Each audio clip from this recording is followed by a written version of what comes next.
Magandang araw mga mawe! For today's video, samahan nyo nga po kami sa aming mga naging kaganapan nitong nagdaang mahal na araw.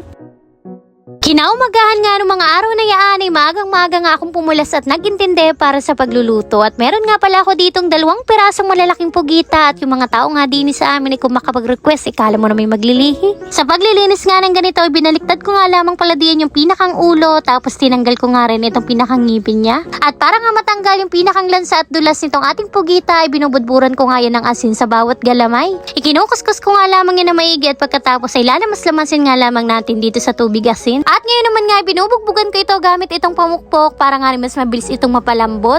Mahigit 5 kilo din nga pala itong 2 piraso ng pugita at ang pinakang kabayaran nga namin dito ay inabot din ng 500. Padalang beses na rin nga pala ako nakapagluto ng garining pugita at yung mga kasamahan ko nga din ay nag-request ngayon na baka daw naman makapagluto uli ako ngayon. Ikako'y pagbigyan ang hilig at nang walang ligalig. At ayan nga, at dito sa mainit at kumukulong tubig ay papakuluan nga lamang natin na mahigit 1 orasin itong ating pugita hanggang sa lumambot. At para may lasa na rin nga ay naglalagay na rin nga pala ako diyan ng mga sangkap katulad nitong sibuyas, bawang, luya, asin at saka ng paminta. Bali agatan ko nga lamang pala uli itong mga pugita, kaya naman habang nagpapalambot nga ako diyan na inumpisahan ko na nga rin ang pagkakayod nitong nyog. Napakahihilig din talaga namin dito sa mga ginataan, palibhasa nga ay napapaligiran din talaga kami ng mga punong nyog at libre nga lamang ang paggagata kapag napapaibig. At ayan nga, at pagkatapos kong makayod itong nyog ay piniga ko nga lamang yan na maigi para makuha nga natin itong pinakang gata. At makalipas naman ang mahigit kumulang 1 orasin nating pagpapalambot dito sa ating pugita ay pwede na rin nga natin yan hanguin at i-ice bath nga lamang natin yan para mas mabilis din nga ning lumamig.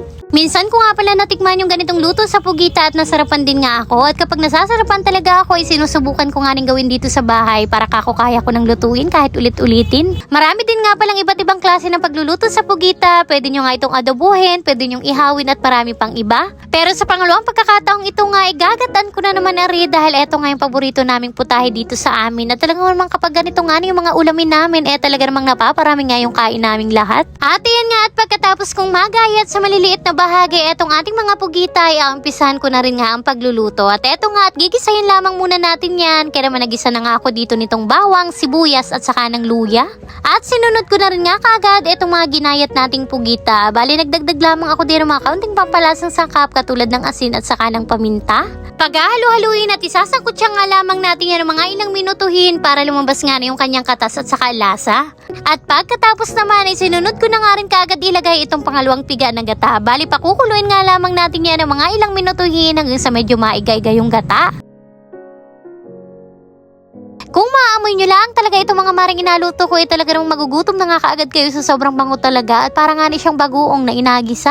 At ayan nga, at nung maiga na nga yung pangalawang piga na gata na nailagay natin ay susunod na rin nga pala nating ilagay itong kakang gata o yung pinakang malapot na gata. Nagdagdag na rin nga pala ako diyan itong Nor chicken para naman may kaunting lasa at linamnam. Papakuluan nga lamang uli natin yan ng mga ilang minutuhin hanggang sa maluto-luto. Para sa amin, isa din talaga ito sa mga ulamin na kahit ulit-ulitin mo nga sa buong isang araw ay talaga namang hindi ka rin mauumay. At ayan nga, at kumukulo-kulo na siya at eto nga yung pinakang gustong-gusto ko sa pagluluto ng ganito, yung parang nagmamanti-mantika na nga sa kanyang gata. Sobrang nahihilig din talaga kami sa mga ganitong lutong ulam mga mare. Paano baga naman sobrang sarap talaga niya. Kaya naman kapag meron nga kaming nakitang nagatinda ng ganito talaga namang nabili nga ni kami. At eto na nga po, at umusok-usok pa, talaga namang amoy pa lamang nakakagutom na at luto na rin nga po pala itong ating ginataang pugita. Kain po tayo mga mawe. Thank you po Lord sa lahat ng blessings.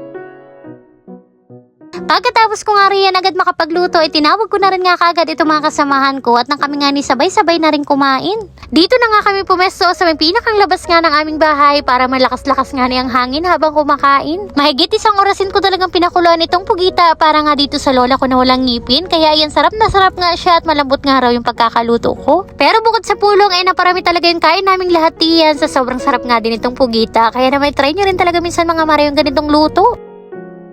Fast forward, nagkahiyaan nga ni kaming lahat na pumasyal dito sa Pinamalayan para manood nga nitong Moriones Festival. Pagkarating nga namin dito sa may plaza ng Pinamalayan ay naabutin din nga namin na marami nagpapalitrato dito sa mga Morion. Kaya naman kami nga ni Kimali-mali din at na makapagpalitrato. Taon-taon din talaga tuwing sasabit nga ang mahal na araw, kinaugalian na rin talaga dito yung pagdiriwang nitong Moriones Festival. Napakarami din talagang taong dumadayo dito sa Pinamalayan para lang makapanood nga nitong Moriones Festival na ginaganap nila. Napakarami din nga ngayong kalahok dito nga sa Moryona na talaga namang nakakatuwa at nakaka-enjoy nga manood at talaga namang napakaganda nga nitong kanilang mga kasuotan. Naalala ko din nga bigla nung mga bata pa kami tuwing sasapi talaga ang Moryonan dito sa may Pinamalayan ay dinarayo talaga ito nung lola ko at kasama ako. Noong unang kita ko nga sa mga ganitong Moryona ay talaga namang palakat nga niya ako sa iyak noon at sobrang takot ko sa kanilang mga pag-iitsura. Kung titingnan naman talaga itong mga Moryona ito ay talaga namang nakakatakot nga yung kanilang mga pag-iitsura at animo nga rin mga galit na galit. Hindi nga lamang dito sa isang bayan namin sa Pinamalayan merong Moryones Festival pati na rin nga sa iba't ibang bayan dito sa amin sa Oriental Mindoro. At eto nga, tumayo rin nga kami dito sa isang bayan sa Pola para makapanood nga nitong kanilang Moryones Festival.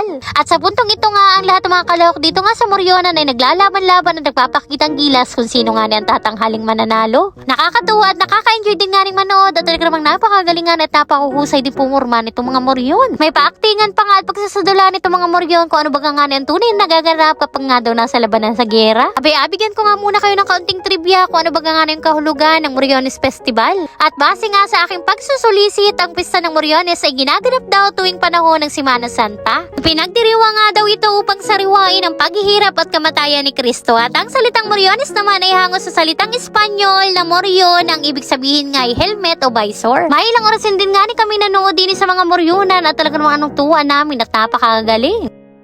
At dahil naandinin na din nga lang kami ngayon sa Pinamalayan, eto nga ni at kami ay pumasyal-pasyal din dito sa may loob ng plaza. Eto nga magluluhin ay sumigalpot na naman nga po ng kakulitan at tumakakita nga ni na rin inaparentahan na skateboard baga ang tawag diyan ay pinasuot nga ni Dini agad kay Kuning. 30 pesos nga raw palang renta sa Garini kada 30 minuto. Ayan nga ni tuwang-tuwa naman nga ang apuhan at talaga namang napagbigyan na naman nga po ang hilig. Inapagluloko nga kami diyan ni tatay at asakyan na nga daw nila itong kalabaw pauwi sa amin. At dahil malapit na rin nga ang piyesta dito sa bayan ng Pinamalayan ay napakarami din nga ditong mga rides sa pambata at pang matatanda. At dahil inaturo nga ni Ate Kuning na sumakay naman daw dito sa mga kabayo kaya't ari nga ang sinunod nga nilang sakyan, eto nga dito sa carousel. 30 pesos nga pala ang bayad ng isa din sa pagsakay sa carousel sa loob lamang ngayon ng 5 minuto. Silang magama na nga lamang hinayaan ko sa pagsakay din at ako nga hindi na rin nagkati-kati at ako yung malulain. At pagkatapos sa Manila ay dito nga nilang sinunod na subukan sa may inaputok na lobo at kapag nakatatlo nga daw na putok ay merong premyo.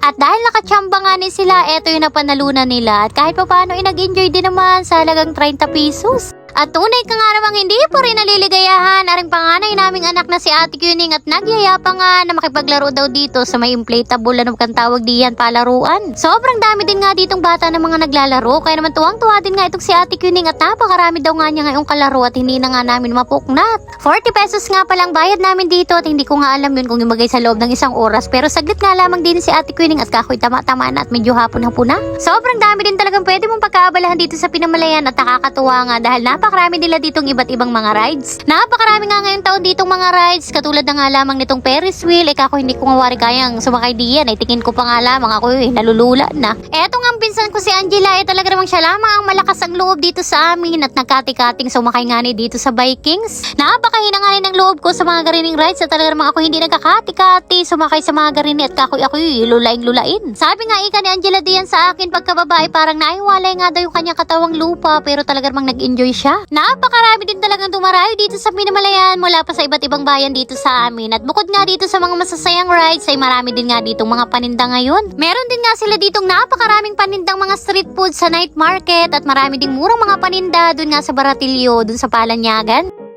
Mga ilang rosin din nga lang kami din sa Pinamalayan at pagkatapos nga ng mga ganap namin din ay umuwi na rin nga kami sa bahay.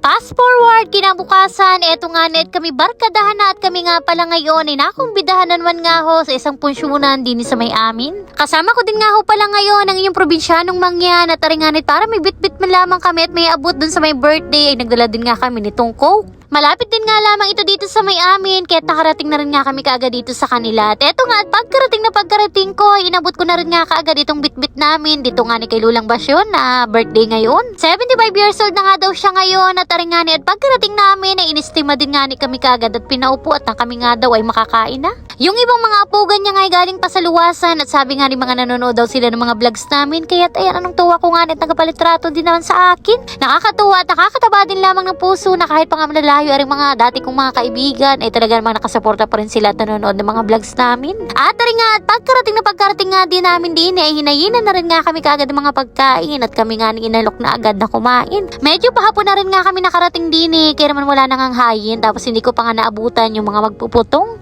Pero sabi nga na rin mga kasamahan ko ay salamat pa rin at kahit papaano nakaabot pa rin nga kami ng handa kakoy libre na naman nga po ang aming hapunan. At eto nga yung inasabing kumain na ay may pasilipin pa ay tunay ka nga namang nakakatuwa talaga rin mga kapitbahay ko kung mangumbida sa amin at talaga namang hindi nalilimutan magpabalot. Anong tuwa na naman nga naman nalubungan na rin sa amin at talaga namang hindi nga lamang pagkain ang dala namin ay may pa-souvenir pa ay talaga namang kakoy salamat nga po.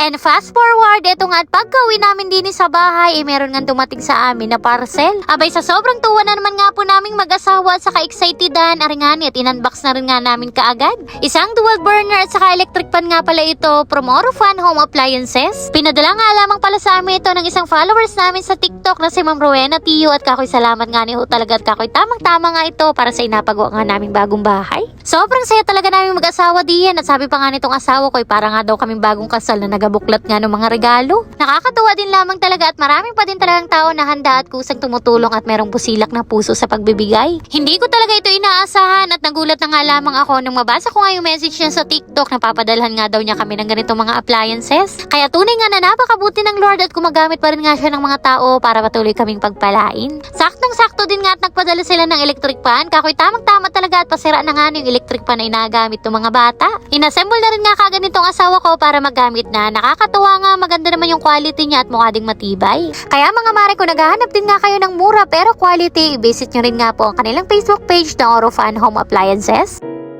And yun lamang muna for today's video. Maraming salamat po sa inyong panonood. God bless.